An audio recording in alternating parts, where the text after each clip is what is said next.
Katie, Ryan, of course, we've been talking about it all morning long. It takes a lot of patience, work, and of course, a bunch of love. Now, I caught up with Jim and Betty Johnson as they celebrate 75 years of precious memories. Take a listen. It's a love that stands the test of time.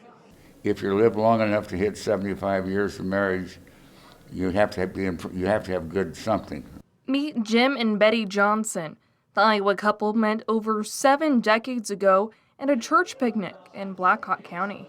It was kind of chilly, so I kept going to his car to get warm and to talk with him, of course. At the time, Jim was a freshman at Iowa State's School of Education, and Betty was finishing up her senior year at Waterloo West High School.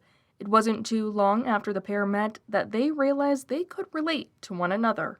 Had a lot of things in common. Had family. We liked family. In 1949, Jim and Betty tied the knot at a small church in Waterloo, and over the years, their love multiplied as they raised 3 children together, Cindy, Blake, and Randy.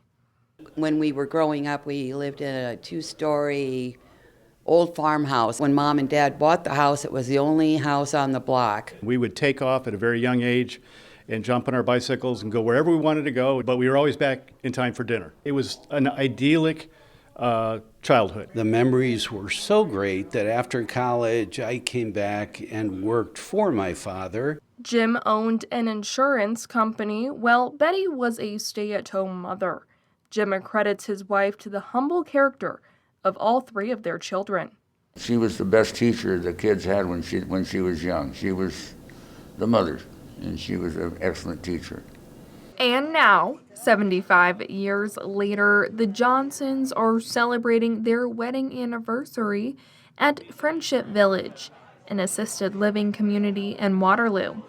In attendance are their children, great-grandchildren, and great-great-grandchildren. Betty says the secret to 75 years of marriage is quite simple. Think about what you have, not what you don't have. Just do the best you can and be thankful. Yes, you have to be very thankful. As for Jim, he says his love for Betty continues to grow each and every day. She's a beautiful gardener, wonderful mother, and I love every bone in her body.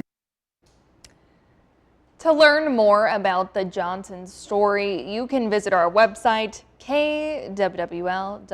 Happy anniversary to Jim and Betty there. Back to you, Ryan and Katie.